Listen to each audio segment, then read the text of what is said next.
I think this is around my 33rd attempt to film this video.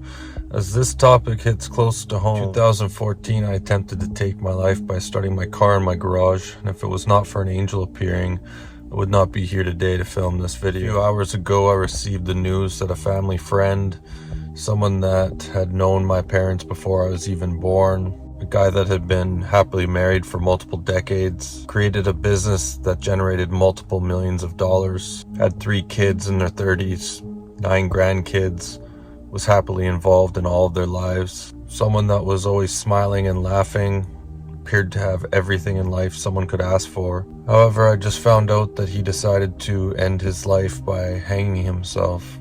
When it comes to mental health, the scary thing is you just don't know who is suffering in silence. In 2014, on July 13th, had an angel not appeared, I'm pretty sure that my death would have thrown a lot of people off guard. Think back to the days in 2013, right after losing my mom to cancer, 3 months before my son was due to be born. No, I not only lost my best friend, my understanding of God, I looked at who I'd become, and I seen someone that was depressed his whole life. Realized I'd been abusing alcohol for 15 years in an attempt to escape a reality that I never really liked. And with all this healing that needed to take place that was now being thrown in my face, I came to the conclusion that healing was not possible and that I no longer had the energy to continue living. I remember going into work those days, and every once in a while an employee would ask me how my weekend was, and I would think about the times when I'd be sitting in my garage by myself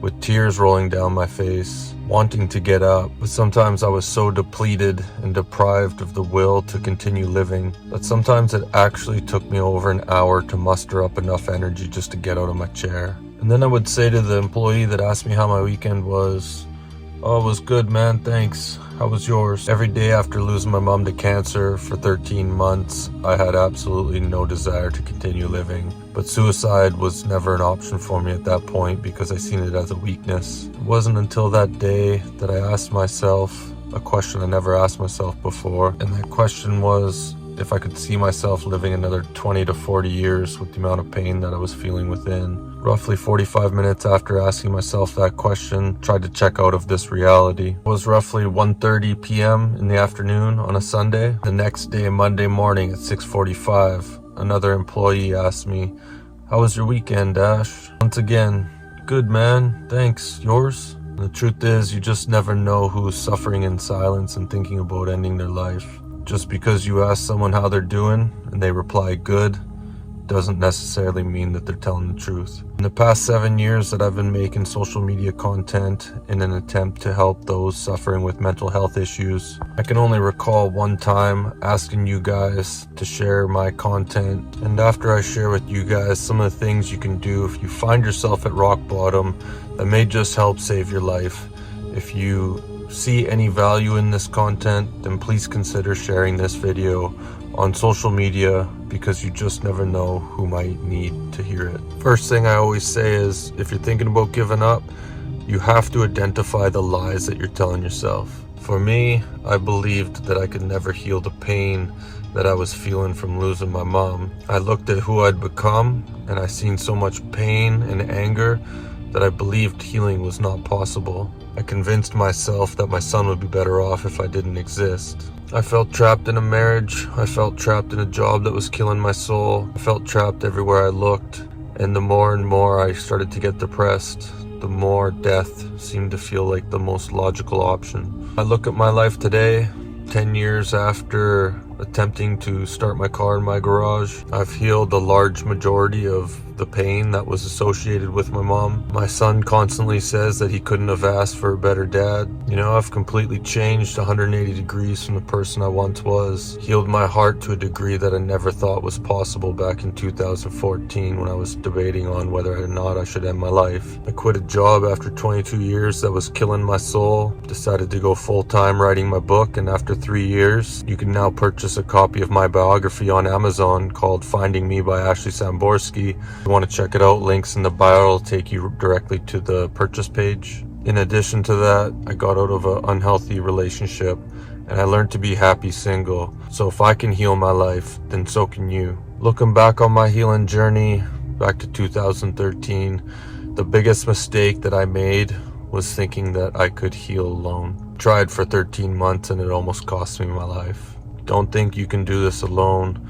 You have to talk to someone. For myself, I wasn't that drawn to traditional options. I was drawn to shamans because not only could they help me heal, but they could also give me answers to the questions that I had regarding angels appearing. When it came to popping pills to make myself feel better, that was never my thing, so I decided to use the green stuff and I started to meditate, which helped me calm down, relax, and gave me time to respond to situations rather than react. Become aware of the music you're listening to if you're at rock bottom. The wrong song at the wrong time could make you do something that you end up regretting. Clean up your diet. Green smoothies are a must. More water. Release any addictions that are no longer serving you. I had to quit drinking for 7.5 years and I hit the gym like a madman. Cut out fast food, toxic relationships, toxic friendships.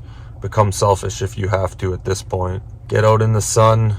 Sun gaze half an hour after sunrise, half an hour before sunset. Get out in nature, join a gym, exercise, go for walks, get near an ocean or a big body of water like a lake, river, whatever you can. Learn to heal your childhood trauma. Sit with the past version of you that was wounded. Become your best friend, not your worst enemy. Learn to become easier on yourself. Microdosing mushrooms changed my life. It helped me fall in love with nature and just opened up my heart in a way that I never thought to be possible. Take supplements. Your body is a complicated machine. It needs the right ingredients to run properly. Make sure you're getting your magnesium and any other supplement that has to do with, stabilizing your mood. Become conscious of your thoughts and the emotions that come from them. Eliminate toxic thought patterns. Grounding bare feet on the grass is more powerful than you could imagine. Really want to emphasize, learn to meditate. It's so powerful when you are on a healing journey. Not only that, in addition to all this, how confident are you really in the afterlife? What I've come to learn is that should you choose to end your life, a large majority of souls are going to be forced to reincarnate back into a situation that is very similar to the one that they decided to leave until they can learn to heal from it. So you have to ask yourself, do you want all the stuff that you've been through to be for nothing? Instead, say, fuck that, I'm starting brand new today.